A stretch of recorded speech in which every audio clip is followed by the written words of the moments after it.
Bonjour à tous et bienvenue dans ce flash. Bonne fête de Pâques, une fête qui est célébrée aujourd'hui dans le monde entier. Les chrétiens, toutes tendances confondues, catholiques, évangéliques, protestants, ont pris d'assaut leurs différents lieux de culte pour célébrer cette fête qui marque pour eux la résurrection de Jésus-Christ, le Fils de Dieu. Hier, c'était la veillée pascale. Nous reviendrons sur la fête de la Pâques largement dans l'édition de 13h. Le gouvernement ivoirien a décidé de dissoudre toutes les associations parallèles de Dozo et de réorganiser la confrérie. Ces mesures sont intervenues hier à la suite d'une rencontre entre le cabinet du ministre d'État, ministre de l'Intérieur, et les chasseurs traditionnels à San Pedro. Les Dozo seront donc recensés et réorganisés en une association unique.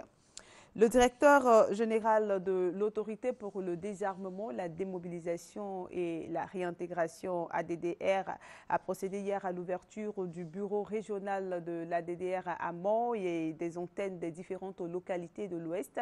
Leur mission sera de recenser les ex-combattants et leurs préoccupations afin de faciliter l'opération de désarmement, la démobilisation et la réinsertion et la réintégration. Les ex-combattants, vous le savez certainement, attendent beaucoup de cette nouvelle structure.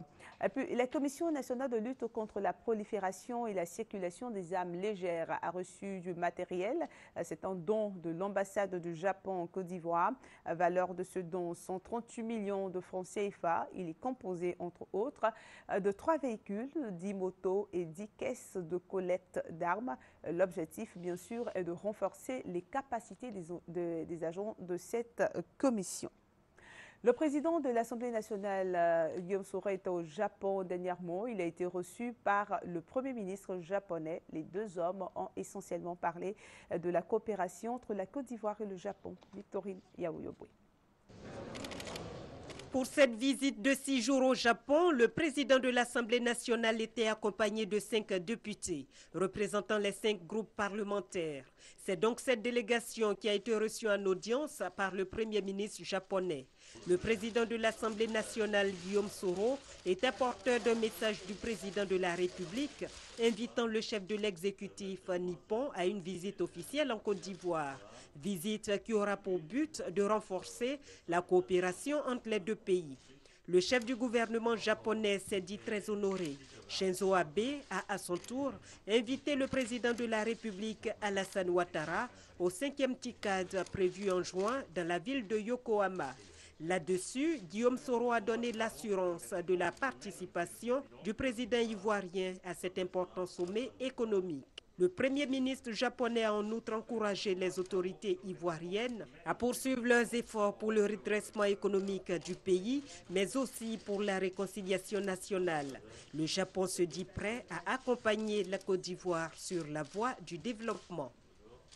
Le nouvel homme fort de la Centrafrique, Michel Tchotodi, a affirmé hier qu'il remettra le pouvoir en 2016, c'est-à-dire dans 3 ans.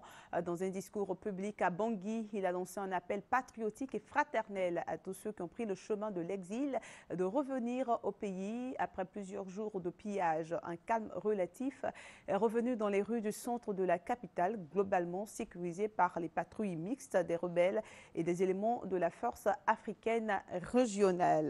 Et puis sachez également que les cours suprêmes du Kenya a confirmé hier samedi l'élection de Uhuru Kenyatta à la présidence du pays, rejetant le recours pour irrégularité de son rival Raila Odinga, qui a reconnu sa défaite au nom de l'unité du pays. Des heurts entre jeunes et policiers ont aussitôt éclaté dans la région, bastion de M. Odinga dans l'ouest du pays, faisant au moins 2 blessés par balle. Mais le calme est revenu ce dimanche matin. Et avant de refermer ce flash, sachez que le magazine du dimanche est consacré aux forêts ivoiriennes. Selon le directeur général de la SODEFOR, Sangaré Mamadou, qui sera notre invité dans quelques temps, le couvert forestier de la Côte d'Ivoire a été détruit à plus de 95%.